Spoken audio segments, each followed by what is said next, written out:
我讀先啦，好嘛？我讀先，然之後咧，你就嚟讀一個第二段，就順便嚟睇一睇，一邊讀睇下，一邊可唔可以揀出呢個語氣詞。好啦，咁我先讀啦。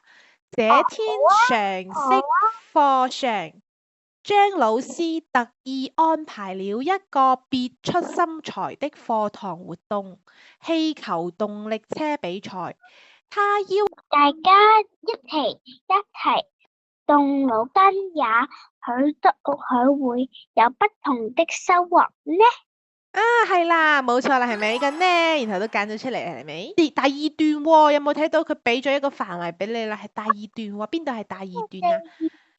別出心裁係咪喺第一段啊？係啦，咁別出心裁喺第一段，咁我哋就可以直接先將呢個範圍縮小佢啦。咁就喺 A 一段。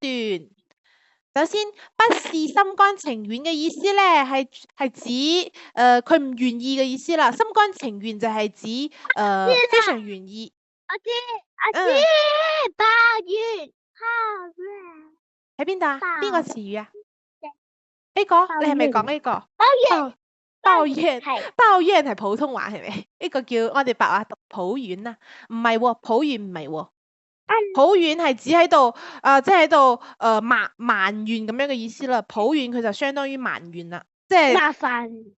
即係呢個抱怨嘅意思咧，即係講佢嘅意思係，譬如話我對某樣嘢我唔中意，然後咧我就喺度講佢一啲唔好嘅嘢。乜嘢係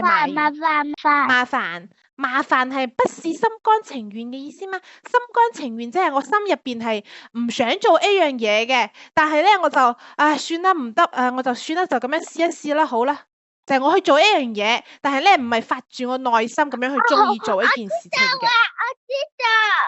咁係邊個啊？我知道，呢個係呢個先。係啦，呢個叫做咩啊？勉強係咪？想要了解更多內容，可以私訊我們哦。WhatsApp +85263690166。